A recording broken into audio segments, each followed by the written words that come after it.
नमस्कार, मैं कमलेश कबीर आपका एक बार फिर स्वागत करता हूँ इस नए एपिसोड में। आज के इस एपिसोड में हम बात करेंगे महाराष्ट्र की राजनीति की। महाराष्ट्र की राजनीति में बड़े बदलाव के अब संकेत जो है वो खुलकर सामने आने लगे हैं।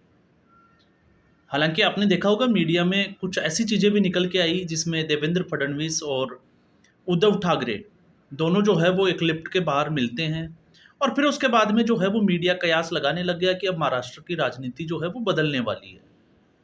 और कयास ये भी था कि उद्धव ठाकरे वापस से एनडीए एनडीए में शामिल हो सकते हैं। लेकिन वो जो खबरें थी उनको शिवसेना ने ही खंडन कर दिया, या हम कहें कि उद्धव ठाकरे ने ही वो सारी जो घटना हुई थी उसका खंडन करके रख दिया। तो उसके बाद में जो है वो अब मीडिया जो है उस मामले में थोड़ा सा शांत नजर आता है। इसके बाद में आपने देखा होगा, क्योंकि शिवसेना में वैसे तो शिवसेना के बड़े नेता जो है वो छोड़ के जा चुके हैं, लेकिन अब अगर पुराने नेताओं की बात करें तो संजय राउत ही एक अकेले ऐसे नेता बनते हैं जिनके स्टेटमेंट देखने के बाद में अभी हमें ये जो है, अगर हम सोचते हैं कि शिवसेना उद्धव ठाकरे जो है वो एनडीए में शामिल हो जाएगी तो ये बड़ा मुश्किल है। लेकिन उससे भी बड़ी खबर पे मैं आऊँ, मैं उम्मीद करूँगा आप जो है वो, अगर आपने ये चैनल सब्सक्राइब नहीं किया तो आप चैनल ज़रूर सब्सक्राइब कर ले। जिस मेन खबर पे मैं आने वाला हूँ और ऐसा क्यों हो रहा है उसकी भी हम बात चर्चा करेंगे। सबसे बड़ी बात है, महाराष्ट्र की राजनीति में हिंदुत्व ये सबसे बड़ा मुद्दा हो रहा है, चाहे वो वीर सावरकर की बात करें या फिर हिंदुओं को टारगेट करने की बात करें। और इसका जिम्मा आपने देखा 1966 में जब बाला साहब ठाकरे ने शिवसेना का गठन किया।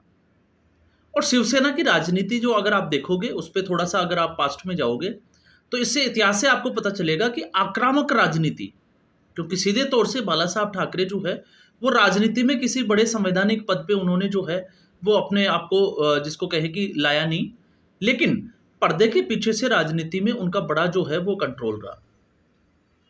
उनके एक इशारे पे जो है वो पूरी मुंबई की जो सड़कें हैं वो खाली होती हुई दिखाई देती थी, दुकानें बंद हो जाती थी।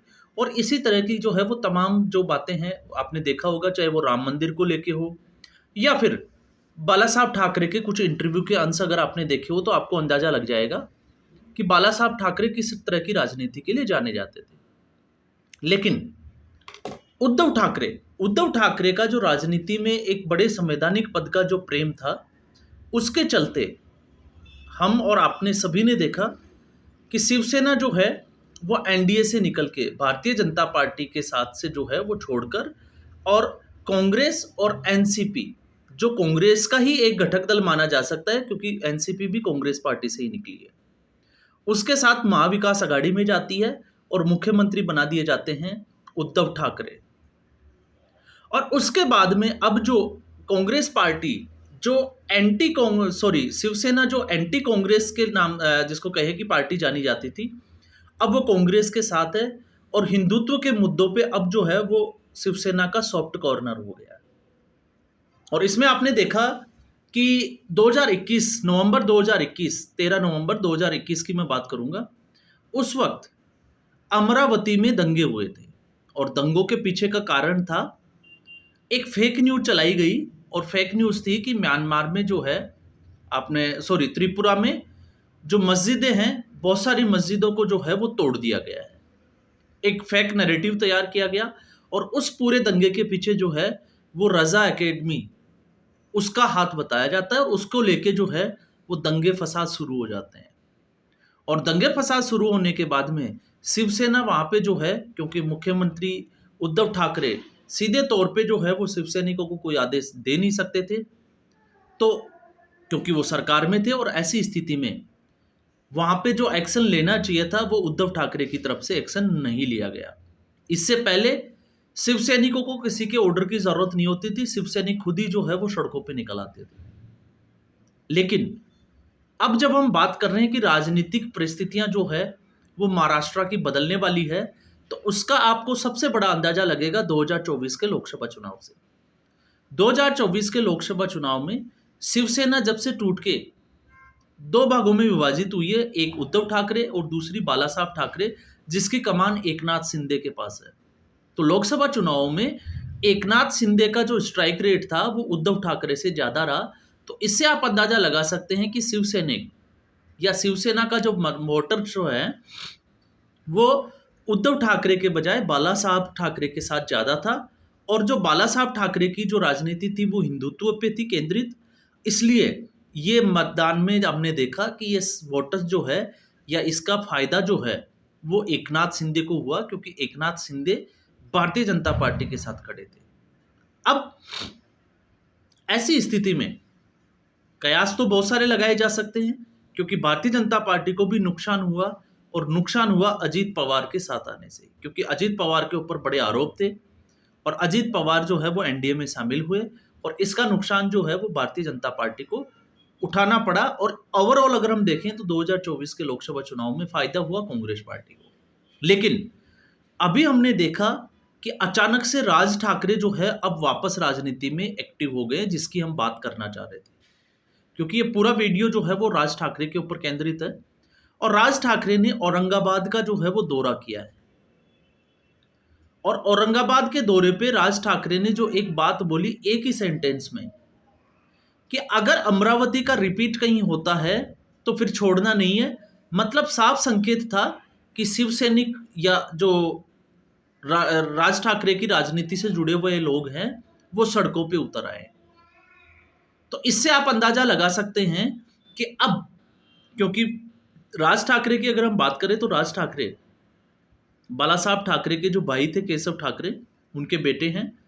उद्धव ठाकरे के कजन ब्रदर है और बाला साहब ठाकरे के भतीजे थे। लेकिन 2006 तक, 2006 से पहले आप देखोगे तो बाला साहब के उत्तराधिकारी के रूप में जो लोग हैं महाराष्ट्र के, वो राज ठाकरे को देख रहे थे, क्योंकि राज ठाकरे उसी तरीके से जो भाषा थी वो बाला साहब ठाकरे की तरह ही थी, आक्रामक राजनीति के लिए जाने जाते थे। लेकिन अचानक से अंतिम दिनों में बाला साहब ठाकरे का पुत्र प्रेम जागा, और 2006 में उन्होंने शिवसेना की कमान जो है वो उद्धव ठाकरे को दे दी। तब तक उद्धव ठाकरे राजनीति में उतने सक्रिय थे नहीं। इससे नाराज होकर 2006 में राज ठाकरे ने महाराष्ट्र नवनिर्माण सेना मनसे की स्थापना की, और मनसे की स्थापना करने के बाद में फिर उसके बाद में आपने देखा कि 2008 में भी जो है वो रजा अकेडमी के द्वारा म्यांमार में कुछ जो है वो घटनाएं हुई, और उसका जो है वो अफेक्ट मुंबई में देखा गया। तो उसको लेके महाराष्ट्र नवनिर्माण सेना जो है वो सड़कों पे उतर आई थी, और उसकी कमान जो है वो राज ठाकरे खुद देख रहे थे। तो आप इससे अंदाजा लगा सकते हैं कि राज ठाकरे जो है वो किस तरह की राजनीति करते हैं। अब उसके बाद में जो चुनाव हुए 2008 के, अगर हम चुनावों की नज़र डालें 2008-9 के, तो उस वक्त महाराष्ट्र नवनिर्माण सेना को सीटें मिली 13, जिसमें से 6 मुंबई की सीटें थी, औरंगाबाद की थी, और उसके बाद में जो है नासिक में भी उनको सीट मिली। तो ऐसे करके 13 कुल सीटें मिली। लेकिन 2014 में ये सीटें जो है वो सिमट के एक ही रह गई, और उसके बाद में हमने देखा नहीं, क्योंकि भारतीय जनता पार्टी जो है वो उद्धव ठाकरे के साथ चली गई, और उसके बाद में हमने राज ठाकरे का इतना इम्पैक्ट जो है वो महाराष्ट्र की राजनीति में देखा नहीं। लेकिन अब लोकसभा चुनाव से पहले भी ये खबरें आ रही थी कि भारतीय जनता पार्टी जो है वो राज ठाकरे के साथ या राज ठाकरे को एनडीए में शामिल करा सकती है। अब राज ठाकरे क्यों इंपॉर्टेंट हो जाते हैं? वो इसलिए इंपॉर्टेंट हो जाते हैं कि हिंदुत्व, उद्धव ठाकरे के राजनीति में आने के बाद में हिंदुत्व का एक स्पेस जो महाराष्ट्र में खाली हो गया है, क्योंकि हिंदू जो वोटर है वो कहीं ना कहीं शिवसेना से जो है वो छिटक के दूसरी तरफ गया है। और वो सीधे तौर से, क्योंकि हिंदू जो वोटर्स है उसमें भी 2 कैटेगरी है, एक सीधे तौर से जो है वो आक्रामक राजनीति वाले, और एक जो है वो सॉफ्ट हिंदुत्व वाले। तो सॉफ्ट हिंदुत्व वाला जो स्पेस है उसको भारतीय जनता पार्टी जो है वो भर सकती है। लेकिन जो आक्रामक राजनीति, जो असली जो शिवसेना थी, असली जो शिवसैनिक था जो सड़कों पे उतर आता था, वो शिवसैनिक किसके साथ जाएगा, ये एक जो है वो बड़ा सवाल था। तो उद्धव ठाकरे जब से जो है वो महाविकास आघाड़ी में गए हैं, गठबंधन किया है, उसके बाद से ये पहला चुनाव था उद्धव ठाकरे के लिए, और इसी उद्धव ठाकरे के इसी चुनाव में जो है वो पोल खुल के रह गई कि वो जो वोटर्स, जो कोर वोटर्स जो शिवसेना का हुआ था, जो बाला साहब ठाकरे का फॉलोवर्स था, उसको जोड़ के रखने में उद्धव ठाकरे कहीं ना कहीं फेल हो गए। तो अब उसकी भरपाई जो है वो कौन करेगा? तो उसकी भरपाई जो है वो सीधे तौर से अगर हम देखें तो अब लग रहा है कि राज ठाकरे वापस से जो है वो राजनीति में उसी तरीके की सक्रिय राजनीति और आक्रामक राजनीति जो है वो करने वाले हैं। और उसका संकेत राज ठाकरे ने जो है वो औरंगाबाद के अपने उस स्पीच में दिया, जहां उन्होंने बोला कि अमरावती रिपीट जो है वो दोबारा नहीं होने देंगे और अगर ऐसा होता है तो फिर छोड़ना नहीं है। तो ये सीधे तौर से उनके फॉलोवर्स को भी चेतावनी थी। क्यों? क्योंकि बाला साहब ठाकरे के जो फॉलोवर्स थे, जो शिव सैनिक थे, जो ज़्यादातर जो है वो महाराष्ट्र नवनिर्माण सेना में चले गए, या हम इसको कहें कि मनसे में ज़्यादातर जो लोग जो जुड़े, चाहे वो नेता हो चाहे कार्यकर्ता हो, वो शिवसेना छोड़ के आए थे।